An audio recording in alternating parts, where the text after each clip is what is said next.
chief Washington correspondent. Well, I want to stay in Washington. Republican Congressman Paul Ryan, chairman of the House Budget Committee, told In the Loop yesterday and to Peter Cook that when it comes to the budget, both parties in Congress remain at loggerheads. Every Democratic budget that's coming to the floor in the House, it has two things in common: in excess of $1 trillion in higher taxes and net spending increases. That, to us, is a non-starter. So we are worlds apart, but hopefully, at least the Senate's passing something. We have a vehicle to start talking to each other to get consensus to, at the end of the day, hopefully get something done. Well, worlds apart, according to Paul Ryan. I want to bring in Congressman Sandy Levin of Michigan, a ranking Democrat, the ranking Democrat on the House Ways and Means Committee, which oversees tax policy and entitlement spending. Congressman, thank you so much for joining me here on In the Loop. And I know that you looked over Paul Ryan's budget, and you say that it's tone deaf. Is that productive? No, it's true. I think Paul Ryan's correct. We're at loggerheads. You know, I was looking over his interview with you yesterday, and it struck me it's a combination of kind of British austerity and more supply-side economics with tax cuts for the very, very wealthy and hurting the middle class of this country. And I think that's just in the wrong direction. I was listening to what you had to say about the Federal Reserve Chair. I think he's doing his best on monetary, but we need fiscal policies that improve job growth. And the Ryan budget goes in the opposite direction. Again, it's British austerity, which hasn't worked well, in fact, very poorly, and more supply-side economics with tax cuts for the very wealthy. He has an approach that essentially says reduce taxes from 39.6 to 25%. There's a gap of $3 or $4 trillion, and they don't give you any clue as to how you get there. They don't give any details, no specifics. Well, Congressman, there seems to be, what I'm trying to find here is, where is there common ground? Where can there be common ground between the two? I think we need to work at it, but I think the Ryan budget makes it much, much more difficult. Essentially, it's the budget before the election. It's as if we never had an election in this country. It's really more of the same. That makes it much more difficult. Well, the Republicans would argue, though, Congressman, that they've already given up $600 billion in revenue during the fiscal cliff negotiations, and the Democrats are not focused enough with spending cuts. It's not true. I heard the speaker again on Sunday say that the president hasn't believed in budget cuts. We've had $1.5 trillion in budget cuts already. And with austerity, that's $2.5 trillion. So we have proposed budget cuts. We have supported some.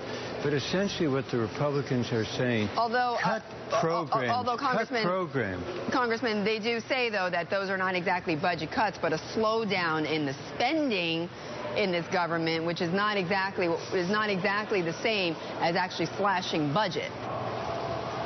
No, I mean, that's playing with words. We cut the budget. The Budget Control Act cut expenditures by over $1.5 trillion, and so does the sequester. These are cuts in budgets. Look what's happening. I met with a group of people in the health field in Michigan 2 weeks ago, people who were from various support groups, muscular dystrophy, etc., the research institutions at Wayne State and U of M. They are now seeing cuts in health research. So the Ryan budget plays with words. The reality is that we have embraced budget cuts, but they want more and more, and then they want cuts in taxes that will create a gap of $3 to $4 trillion, and they don't give you any indication as to how they would make that up. They don't have any specifics. Congressman Levin, but that's exactly the point, is that you're seeing now the budget cuts that have been imposed by the sequester, which is the last thing either the Democrats or the Republicans wanted, and yet here we are. So the American people are saying, when are the lawmakers are going to get together and not let the sequester do the job, but actually do the job and find where's the common ground to bring the deficit, to close the budget gap, and to bring America back on track? Look, but that's one of the major differences. The Republican budget essentially keeps the sequester. The Democratic budget in the House and Senate would essentially eliminate the sequester and pay for it. So apparently the Republicans are saying, let it happen, even though the Speaker said it was a terrible policy. We're facing up to that in the Democratic budgets, and we're replacing it. We're replacing it with revenue increases and sensible budget cuts.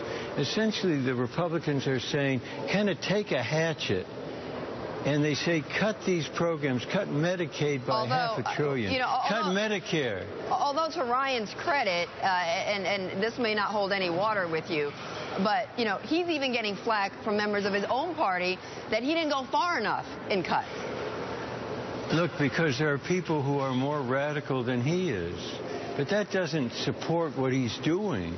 The fact that the Tea Party is kind of taking control of the Republican conference and made Paul Ryan a little less so. But theirs is really an extreme budget proposal. Again, it has a $4 to $5 trillion gap because it cuts taxes for the very wealthy, and he doesn't say how you make it up. Yesterday on the floor, I said to Paul Ryan, give me one specific, give me one indication. You say Ways and Means has to find trillions. Give me an example of what you would do, and there was complete silence. All right, Congressman. So I'm optimistic. I'm optimistic in the sense there's goodwill, but the policy differences are